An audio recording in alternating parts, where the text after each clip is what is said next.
Oke, buat Arin, apa nih yang bisa kita diskusikan? Kamu ada pertanyaan apa? Gini Pak, jadi kan untuk studinya kemarin sekolahnya itu kan ambilnya manajemen keuangan, sedangkan pengalamannya itu kan lebih ke bidang pengajaran, public speaking. Nah itu kira-kira ada kemungkinan nggak sih Pak, misalnya kita nggak ada pengalaman sama sekali tapi mau ngelamar ke bidang keuangan gitu? Oke. Kamu punya punya pengalaman apa selain pengalaman kerja di bidang keuangan? Pendidikan saja Nggak berarti ada gitu. Pak, justru Cuma dari iya. manajemen keuangan aja. Betul, dan itu kan kalau misalnya kita belum punya pengalaman masih basicnya aja yang kita pelajari ya Pak. Mm-mm.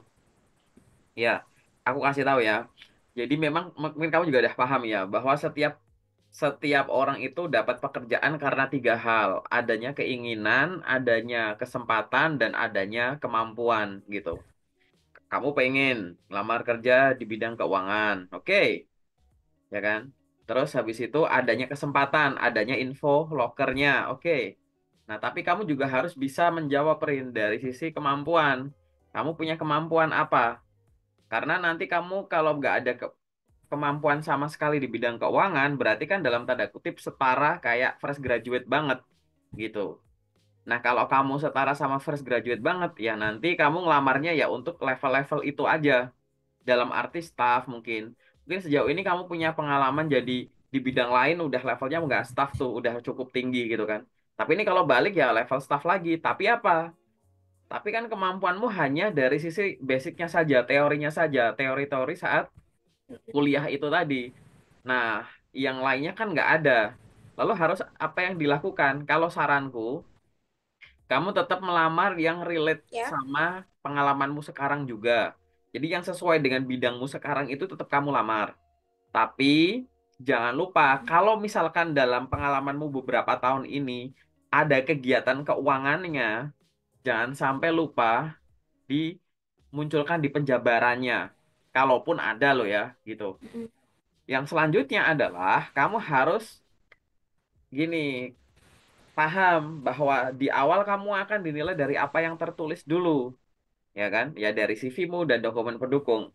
Kalau ngelamar di bidang finance tapi hanya cuma pencocokan jurusan, aku ngelamar di bidang finance karena jurusanku manajemen keuangan. Ya nggak bisa, kurang kuat. Kalau mau dicoba silahkan. Tapi kalau saranku sih itu kurang kuat. Lalu apa yang harus kamu lakukan? Satu, cari pengalaman pendukungnya. Misalkan, selain nanti kamu ngelamar kerja di bidang finance yang levelnya staff gitu ya, mungkin downgrade dari pengalamanmu sekarang, kamu juga bisa nyari magang kalau masih memungkinkan. Atau kamu mencari pelatihan atau sertifikasi atau bootcamp yang akhirnya nanti kamu bisa apa? Kamu nanti bisa mengupgrade diri kamu sendiri. Nah, lalu kalau misalkan itu nggak ada gimana? Ya, makanya tadi harus sambil jalan. Jadi aku tuh pengen ngelamar kerja yang sesuai jurusanku tuh ini, yang nggak sesuai jurusanku tuh ini. Nah, dua-duanya ini harus sambil jalan, gitu. Sambil nanti kamu menyiapkan tadi dokumen-dokumen untuk meyakinkan bahwa kamu bisa ke sana. Bisa nggak kalau tanpa training, tanpa ini itu? Bisa, walaupun nanti ya balik lagi. Kamu harus sadar bahwa kamu bukan pelamar tunggal. Kamu akan dibandingkan dengan kandidat lain, gitu. Yang mungkin sejak awal jurusannya sama kayak kamu, tapi kerjanya ya langsung di bidang itu nggak yang nyimpang dulu. Nah, itu pesaing-pesaingmu gitu. Nah, mungkin kamu bisa. Caranya kalau mau ngembangin diri enaknya gimana? Hubungin aja teman-teman angkatanmu. Y- Mungkin grup-grup angkatan masih ada. Terus mereka mungkin ada yang kerja di bidang yang memang langsung sama gitu, langsung relate tanya sama mereka gitu. Kayak kamu udah ada sertifikasi atau training tertentu nggak? Habis itu ikut gitu. Itu cara shortcutnya gitu. Karena kan harus ada yang meyakinkan. Karena dengan ikut pelatihan-pelatihan tadi itu gunanya buat apa? Biar kamu punya modal, bukan cuma modal sertifikat ya. Saranku nanti kamu bentuk portofolio. Jadi kamu lampirin portofolio gitu. Data-datanya gimana finance-nya? Dummy aja datanya gitu. Bikin portofolio. Jamnya aja Saya, ya. saya kebiasa bikin laporan ini, bikin ini, bikin ini, bikin ini. Saya pernah ngerekap ini, saya pernah ngitung ini, saya pernah gini, gini, gitu-gitu. Bener-bener pakai data dummy aja semuanya. Nah, data dummy ini sebenarnya bisa kamu bikin sebelum kamu ikut pelatihan-pelatihan atau training itu. gitu. Jadi kayak gini aja, bikin aja portofolio. Memungkinkan nggak? Kalau memungkinkan nggak apa-apa, bikin aja. Kalau enggak nanti sambil tadi cari pelatihan atau pengalaman yang lain dan habis itu diwujudkan tidak dalam bentuk sertifikat saja, tapi portofolio gitu. Karena itu yang sebagai yang penguatnya. Karena kamu akan berkompetisi yang dengan orang yang sejak awal ada di situ. Backgroundnya relate, Mm-mm. pengalamannya relate. Kalau kamu backgroundnya relate, pengalamannya enggak kan gitu. Nah itu harus diperkuat Iya. lagi gitu. Nanti kompetisinya di situ. Tapi tetap ya, ini cuma saran aja. Jadi jangan cuma terpaku untuk melamar di bidang finance saja. Takutnya nanti kamu berfokus pada lowongan itu, tapi lowongan-lowongan yang jelas-jelas kamu punya pengalamannya diabaikan gitu. Dan kamu berfokus pada sesuatu yang kamu masih kurang sempurna, padahal di lowongan-lowongan ini kamu masih sempurna gitu. Coba nanti Baik. dicek. Nah itu ya jawaban umumnya gitu gambarannya. Mungkin ada respon, nah, kita diskusi aja santai. Kalau untuk portofolio itu nanti kita cantumkannya masuk ke jadi satu sama CV-nya apa gimana, Pak? Ya, portofolio itu kamu bentuknya bikin sendiri dulu. Kan dia kan dokumen yang berdiri Mm-mm. sendiri kan, CV itu sendiri, portofolio sendiri gitu. Nah, nanti kalau misalkan dikirim via email, baru kamu satuin gitu. Jadi lamaran, CV, portofolio jadikan satu PDF gitu. Tapi kalau misalkan nanti nggak cukup gimana? Nah, ini ada beberapa cara antisipasi. Ada portofolio yang bisa sertakan, ada portofolio yang hanya kita lampirkan linknya saja. Tergantung. Misal nanti jadi kamu ngebentuk portofolio itu ukurannya jadi berapa dulu nih, gitu kan? Lamaran CV portofolio tuh jadinya jadi berapa halaman. Kalau memang kecil ya nggak masalah. Tapi kalau gede ya udah isinya lamaran, CV, terus dokumen lain lah ya, ijazah, transkrip, sertifikat dan lain-lain. Tapi portofolio itu bentuknya jadi link yang ada di dalam CV-mu, gitu. Jadi di situ kan kadang kamu nulis email, nulis LinkedIn, habis itu portofolio. Jadi biar diklik gitu. Itu antisipasinya. Kalau portofolionya itu berat, kan ada portofolio yang sangat berat itu ya, teman-teman yang orang-orang kreatif Iya. gitu. Desain-desain macam-macam itu berat sekali portofolionya gitu. Satu file bisa Iya, ya. 40 MB, 50 MB gitu. Jadi itu nggak mungkin kan dilampirkan. Portofolionya begitu caranya. Nah, mungkin kamu bisa bikin dua versi tadi. Coba aja dulu bikin portofolio yang khusus bagian keuangan, biar kamu bisa nunjukin aku bisa ini, bisa ini, bisa ini, bisa ini. Gitu sih. Bahkan yang kalau kamu mau ngelamar kerja yang sesuai dengan bidangmu yang sekarang kan kamu juga masih bisa bikin portofolionya kan gitu. Yang beberapa tahun ini itu kan bisa kamu bentuk tuh portofolionya tuh gitu. Iya. Oke, mungkin ada pertanyaan lain atau apa gitu. Jauh ini menurutmu? Ini masih ada kaitannya dengan yang CV itu tadi, CV. Mm-mm. Saya lihat itu di beberapa LinkedIn itu HR kan nge-share-nya silakan kirimkan CV ke email ini gitu. Nah, kita tuh biar emailnya bisa dilihat sama HR itu harusnya mencantumkan CV-nya saja atau langsung disertai dengan dokumen pendukungnya sih Pak sebenarnya? Ya, ini dua hal yang berbeda ya. Pertama, dokumen apa yang baiknya dilampirkan kalau ngirim via email. Dan yang kedua adalah gimana cara meningkatkan kemungkinan agar CV kita dibaca. Sebenarnya kan dua hal yang berbeda ini. Gitu. Nah, sekarang kita salah satunya dulu. Dokumen apa yang dilampirkan di CV? Sorry, dokumen apa yang dilampirkan di email kalau ngirim via email? Jawabanku adalah aku menyarankan jangan cuma CV saja. Gitu. Karena balik lagi, kamu akan dinilai dari apa yang tertulis. Dan kamu akan dibandingkan dengan kandidat lain. Nah, masalahnya bahasa-bahasa permintaan permohonan pengiriman CV itu bahasanya macam-macam.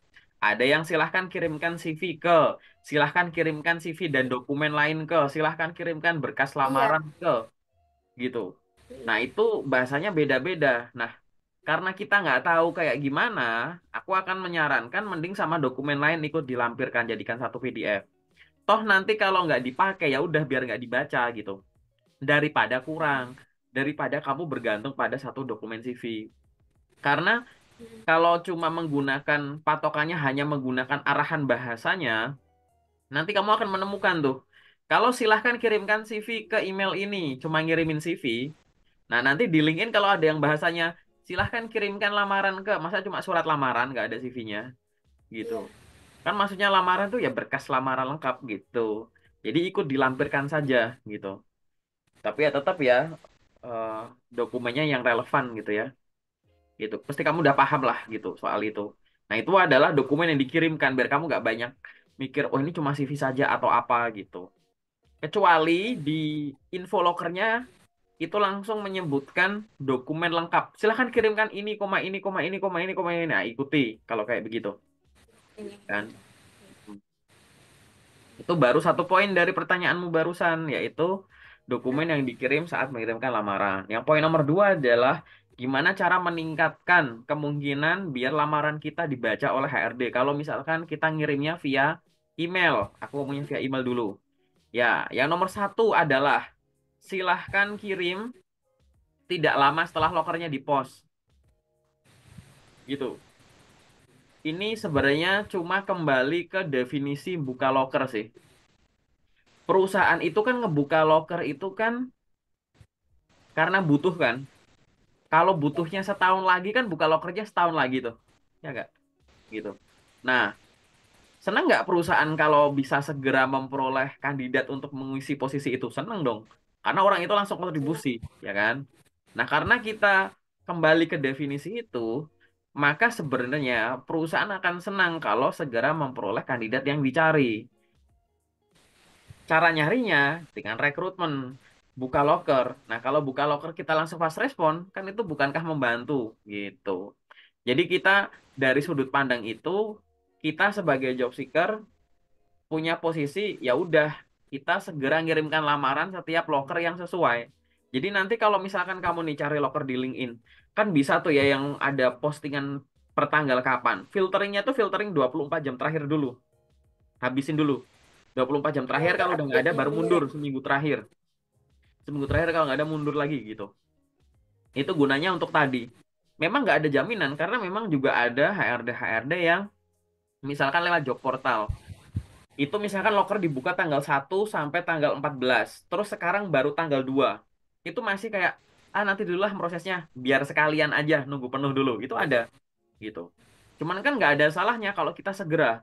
Kenapa kalau kita segera? Ya pertama kesannya memang fast respon gitu. Yang kedua, biar pikiran tenaga waktu kita ya untuk ngurusin loker lain. Kan hari lain ada loker lain gitu. Jadi kita biasakan selalu di awal waktu saja. Memastikan lokernya masih aktif, memastikan barangkali perusahaannya butuh segera, memastikan itu pesan email penerimanya tuh nggak penuh gitu. Aku punya teman HR dia karena ada yang spam ya waktu itu ngirimin spam gitu. Pagi, siang, sore dikirim karena orangnya takut tenggelam. Akhirnya email itu penuh. Dan itu nggak bisa diapa-apain. Akhirnya semua pesan masuknya langsung dihapus itu. Jadi sama Oh, sekali sebenarnya nggak ke record gitu. Pernah ada yang cerita itu waktu itu temanku. Terus, wah bisa gitu ya gitu. sebenarnya kalau ngirim spam kayak gitu boleh, Pak? Ya nggak usah buat apa. Annoying itu malahan gitu. Cukup sekali aja Kali ya? aja gitu. Udah kirim gitu. Itu kalau via itu baru satu loh ya ini jawabannya ya. Meningkatkan kemungkinan biar direspon oleh HRD yaitu mengirimkan di awal waktu, ya kan? Itu yang pertama. Yang nomor dua adalah mengirimkan secara lengkap. Tadi yang soal jangan cuma CV saja, tapi ada dokumen-dokumen lain gitu. Itu juga dikirim. Dan ya tadi ya dokumen-dokumennya tuh bukan sekedar punya kirim. Kamu bantu susun biar orangnya tuh tahu bahwa ini loh alasan saya melamar, ini kemampuan yang saya miliki gitu. Kalau tadi ada surat lamaran, CV, portofolio, misalkan kita ngomongin asumsinya cuma 3 dokumen ini.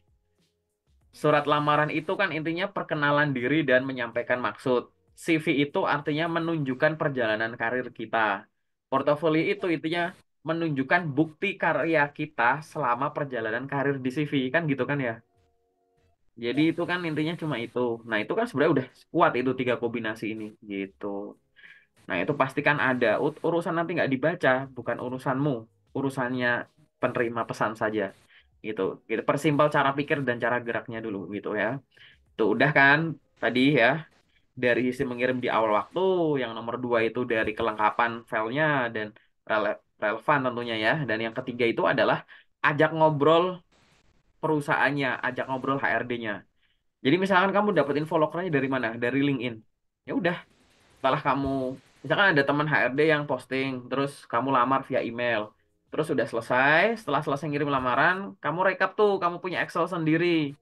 Selalu biasakan rekap semua loker yang kamu lamar di Excel. Mau ngirimnya lewat email, lewat job portal ABCD, mau datengin job fair, mau lewat website. Kamu harus punya tadi bank apa itu namanya, tempat rekapnya itu database semua loker yang udah kamu kirim. Karena banyak sekali perusahaan yang satu namanya mirip, dua ngelamarnya sekarang dipanggilnya berbulan-bulan berikutnya. Banyak juga loker-loker palsu yang kamu nggak ngirim lamaran ternyata diundang. Itu tidak bisa hanya Hmm. mengandalkan ingatan kalau jumlah yang udah kamu lamar tuh banyak sekali. Jadi begitu ada undangan, kamu ceknya tinggal di satu tempat, misalkan di Excel ini atau Google Sheet ini. Oh ini ada gitu. Kalau nggak ada ya udah langsung diabaikan saja gitu kan. Jangan kayak ada undangan, aduh ini ada nggak ya? Cari di LinkedIn. Oh nggak ada. Di pesan keluar nggak ada. Bingung-bingung gitu. Begitu bingung-bingung gitu akhirnya pakai apa? Udah nggak pakai logika, pakai perasaan. Dari nama perusahaannya tuh kayaknya ada deh waktu itu ada kata-kata logistik-logistik ini nih. Oh berarti bener ya gitu. Padahal ya tadi ternyata loker palsu yang dimirip-miripin perusahaan asli gitu namanya gitu. Itu biasakan rekap. Nah setelah merekap tadi ya, kamu langsung tuh cari pihak perusahaannya yang bisa kamu ajak ngobrol. Cari orang yang jabatan jadi rekruter itu. Atau kalau bisa malah dianya yang sebagai sumber lokernya tadi. Tinggal tuliskan kolom komentar atau di DM aja beliaunya di LinkedIn. Selamat siang Bu Arintika, perkenalkan nama saya Aga. Terima kasih untuk informasi lowongan pekerjaan yang Ibu posting tadi siang untuk posisi ini. Saya berminat untuk bergabung di perusahaan Ibu untuk posisi tersebut dan baru saja saya mengirimkan lamaran ke alamat email ini. Semoga surat lamaran saya atau semoga lamaran kerja saya sudah diterima dengan baik ya Bu. Apabila Bu Arintika masih membutuhkan informasi tambahan terkait kualifikasi saya, silahkan untuk menghubungi saya melalui akun LinkedIn ini atau alamat email ini. Gitu. Terima kasih. Udah gitu aja. Intinya begitulah. Intinya ajak ngobrol, bilang Seperti terima itu kasih. Hah? aman, berarti seperti itu boleh diperbolehkan gitu ya Pak ya? Nggak boleh, Nggak bukan, annoying ya? nggak boleh. Ya nggak annoying Oh dong, ya kan udah. ajak ngobrol.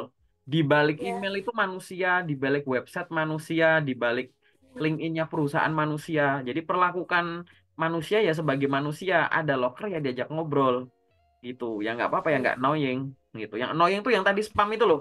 Ngirim email tuh pagi karena takut tenggelam gitu. Kirim kirim kirim ya buat apa gitu. Kan nanti juga diurutin gitu, ya kan. Baik Pak, nanti Nah, dicoba udah. Pak yang ini Pak, soalnya yang ini belum pernah deh Pak yang DM. Nah, gitu.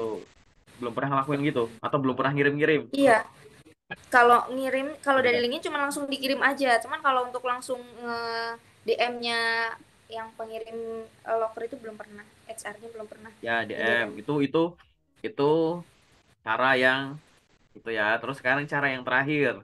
Cara yang terakhir adalah gunakan semua sosmedmu untuk branding, minimal LinkedIn. Jadi kamu kan lagi ngirim lamaran buat misalkan tadi ya kamu lagi ngincar posisi finance finance tadi kan keuangan keuangan tadi misalkan. Nah, habis kamu ngirim lamaran, terus direkap, terus HRD-nya senggol pakai chat gitu ya atau sosmednya di chat atau gimana pun itu kamu habis itu apa di LinkedIn-mu kamu bikin dilengkapi terus bikin postingan rutin soal apa ya soal kamu pengen dinilai jago di bidang apa kamu pengen dinilai jago di bidang manajemen keuangan rutinlah bikin postingan soal manajemen keuangan nggak cuma sekedar posting saya sedang cari kerja saya sedang terbuka untuk posisi ini bikinlah postingan otentik kamu pengen dikenal sebagai siapa dan apa kamu pengen dikenal sebagai orang yang jago apa jago di bidang manajemen keuangan ya sudah bikin konten-konten ingat ya posting konten bukan posting foto bukan posting CV posting konten berkala aja seminggu 2 kali seminggu 3 kali sehari sekali gitu-gitu buat apa nah gitu asumsinya adalah tadi dengan adanya suatu postingan akun LinkedInmu lengkap dulu gitu ya sangat mungkin nanti orang itu akan nyasar ke akunmu dan barangkali di antara orang yang nyasar ini adalah orang yang lagi butuh orang kayak kamu terus di DM. Ngapain itu dilakukan? Ada orang yang dapat kerja gara-gara melamar kerja. Ada orang yang dapat kerja gara-gara ditawari kerja di DM. Gitu. Seolah-olah dua hal ini kan beda. Satunya aktif, satunya pasif. Satunya melamar, satunya ditawari. Padahal enggak, ini aktif semuanya. Orang dapat kerja gara-gara melamar karena dia ngirimin, nyebar CV. Orang dapat kerja gara-gara ditawari karena dia nyebar konten, nyebar branding gitu. Karena dua-duanya mungkin, ya dua-duanya diupayakan gitu. Ini relate sih Pak yang ini, yang Iya, relate. ditawarin ini. Aku Soalnya aku kan, aku dari tadi coba sambil nebak senyum-senyummu kayaknya yang dua terakhir ini belum dilakukan gitu. Bener nggak? iya. Ya. Cuman yang kalau masalah ditawarin ini belum lama kemarin itu, soalnya kan saya nggak aktif banget gitu ya Pak di LinkedIn, Hmm. nggak pernah update posting ataupun juga itu. Nah tiba-tiba itu ada dari salah satu platform edukasi online kayak gitu, dia tuh tiba-tiba nawarin mau nggak kalau bergabung di dia jadi freelancer nanti untuk part time-nya ngajar kayak gitu-gitu, karena ngelihat dari background-nya saya pernah bekerja di sini-sini, padahal LinkedIn saya tuh belum diupdate, tadinya belum saya update ada keterangan trainernya yang sekarang ini gitu. Wah dari situ kok ternyata bisa gitu Pak. Ya, ya itu. Ya balik lagi, anggap aja itu contohnya lah. Jangan gini ya, mindsetnya, sudut pandangnya jangan sampai salah kayak ngapain diedit-edit, ngapain DM-DM, orang nggak usah aku DM-DM aja. Udah ada yang nge-DM, ya jangan gitu ya. Kamu harus mikir, belum aku apa-apakan yang manggil ada. Jangan-jangan Iya. kalau aku urus lebih jelas, kesempatannya lebih banyak gitu. Gitu. Karena tren tren nyari kerja tuh jangan yang konvensional. Ada era digital ini tuh tren non konvensionalnya tuh dilakuin. Konvensional tuh perusahaan nyebar sesuatu ditangkap sama job seeker. Perusahaan nyebar loker ditangkap sama job seeker. Nah, sekarang itu konven. Sekarang dibalik. Job seeker nyebar sesuatu ditangkap sama perusahaan. Nyebar apa? Ya branding tadi, konten tadi. Percuma kamu kemampuannya bagus kalau perusahaan nggak tahu kan. Akhirnya nggak dibutuhkan gitu. Kalau kalau perusahaan tetap bisa jalan tanpa membutuhkan kamu, ya berarti kamu nggak direkrut kan gitu. Itu ceritanya. Oke, relate ya, relate ya. Terus juga Gimana gimana? relate. Terus juga gini Pak, saya kan punya pengalaman itu pernah voice over. Nah itu kira-kira bisa nggak sih Pak kalau ditampilkan di CV voice over, edit video gitu? Boleh, boleh gitu. Itu nanti masuknya ke bagian apa nih Pak? Voice over itu Skill, ke kemampuan. ya. Soalnya Kemampuan, kan kalau pengalaman cuma sebentar. kemampuan aja. Nulis di bagian kemampuan. Jadi gini, kalau ada orang yang kemampuannya itu beragam, nulis kemampuannya jangan cuma di bullets gitu loh, jangan cuma di poin-poin gitu loh, gitu. Jadi kalau kemampuanmu beragam tuh nulis Ya, kemampuannya tuh jangan di bullets, jangan di titik-titik kayak gitu, tapi dijabarkan. Jadi aku lanjut ya. Jadi untuk orang yang ya, punya kemampuan-kemampuan di luar kemampuan yang dibutuhkan untuk loker penunjangnya gitu, posisi penunjangnya itu. Jadi boleh dicantumkan. Jadi gini, skill itu ada namanya skill spesialis, ada skill generalis. Skill spesialis itu adalah skill yang dibutuhkan untuk mengisi posisi tertentu. Yang nomor dua ada namanya skill generalis. Skill generalis itu adalah skill yang bisa digunakan untuk banyak profesi. Skill spesifik ya misalkan tadi turunan nama mata kuliah manajemen keuangan tadi gitu. Tapi skill generalis itu misalkan apa? Kemampuan bahasa asing. Orang jadi sales, jadi admin, jadi digital marketer, mau jadi operator, jadi apapun gitu. Banyak posisi yang memang membutuhkan kemampuan bahasa asing kan gitu. Itu generalis gitu. Nah, kemampuan tadi ya, kemampuan bahasa asing, kemampuan editing foto video, kemampuan voice over itu anggap sebagai kemampuan komunikasi ya. Menurutku itu termasuk generalis gitu loh. Gitu. Walaupun kalau udah detail detail voice over memang spesialis gitu, ya kan? Tapi itu dicantumkan nggak apa-apa. Cara nyantumkannya nanti di skill. Aku ulang lagi yang beberapa menit yang lalu aku sampaikan. Jadi nulis skillnya jangan cuma balet titik aja. Jangan cuma skill ini nggak gitu. Kamu langsung clustering aja skillnya. Skill, misalkan manajemen keuangan itu meliputi apa aja. Terus softwarenya apa aja. Terus komunikasi bahasa ini gitu. Itu misalkan. Terus di situ terkait administrasi apa aja gitu. Jadi setiap skill yang kamu klaim itu ada contoh-contohnya atau spesifikasinya lagi gitu. Nah, itu nanti kamu mau clustering kemampuan voice over tadi di mana misalkan gitu. Gitu. Mungkin kamu bisa bisa runtut tuh di clustering gitu. Banyak orang soalnya gini nulis skill tuh yang sempurna tuh begitu ya. Nanti kalau mau ngomongin Ya. skill tuh gini, kamu sebelum nanti akhirnya di clustering gitu, kamu pastikan setiap pengalamanmu udah diekstrak skillnya. Banyak orang ya pengalaman kerjanya tuh jadi ini, skillnya tuh Word, Excel, PowerPoint, Canva.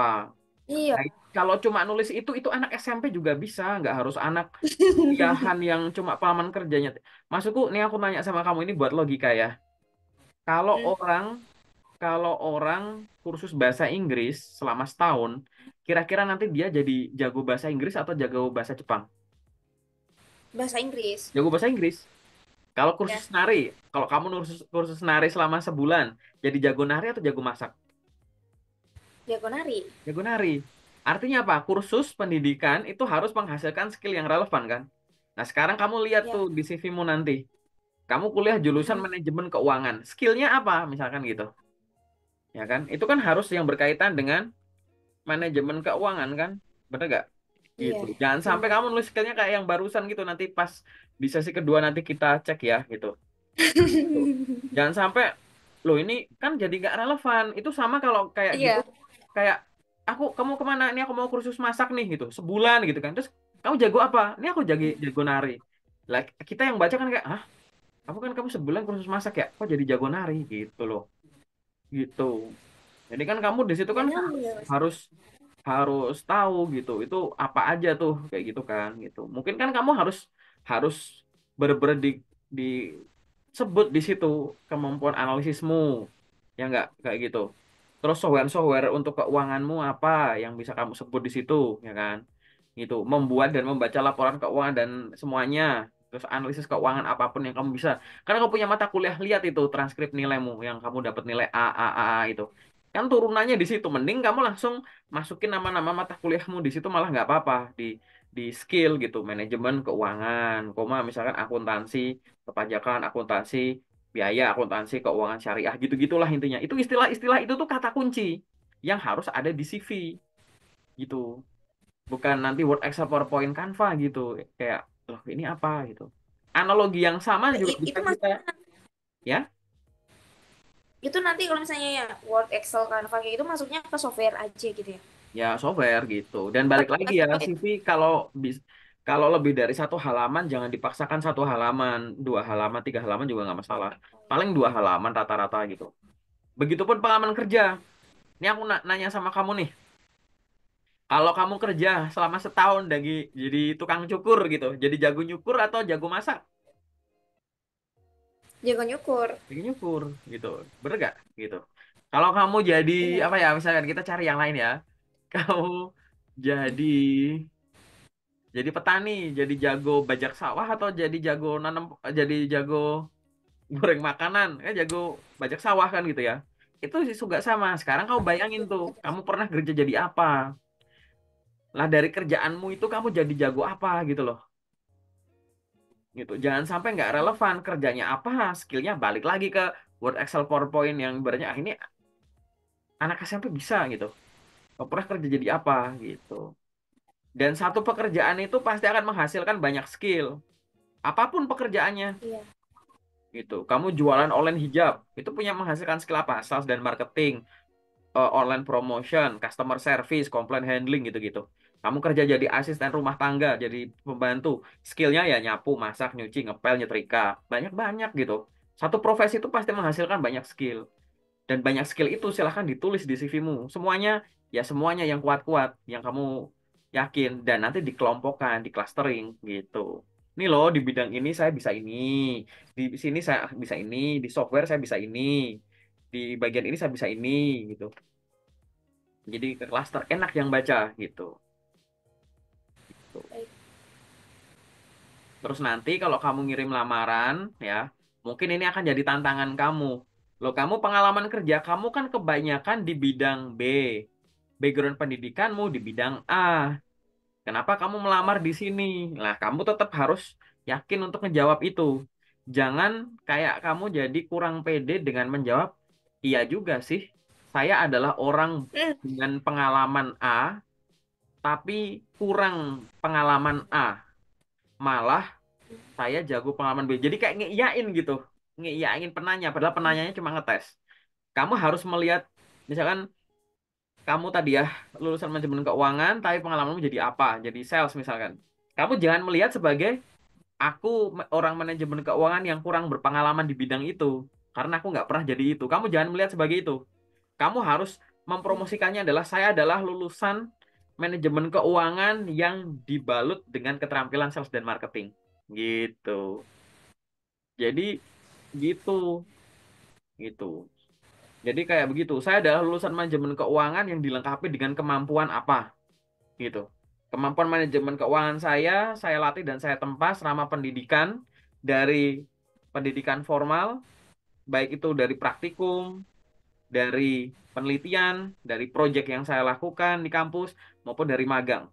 Selain itu, saya juga rutin untuk mengembangkan kemampuan diri saya di bidang manajemen keuangan, yaitu dengan membaca buku ini, ikut kursus ini, nonton konten ini. Dari pengalaman saya tadi, saya juga berkarir di bidang ini selama sekian lama. Di sana saya bisa gini. Saya yakin perusahaan akan untung. Itu saya yakin pada saat saya bergabung di perusahaan ini sebagai perusahaan gitu, saya dapat memberikan kontribusi lebih kepada perusahaan karena saya tidak hanya seorang lulusan ini yang menguasai bidang itu saja, namun saya juga dibekali dengan keterampilan dan kemampuan di bidang tadi yang apa yang nggak sesuai tadi, gitu. Gitu. Jadi kalau misalkan nanti di lapangan saya harus mensupport bagian ini, saya yakin saya bisa gitu. Gitu. Jadi kamu ngelihatnya jangan saya orang jurusan A yang kurang pengalaman karena B, tapi saya adalah orang jurusan A yang punya kemampuan A yang dilengkapi dengan kemampuan B gitu.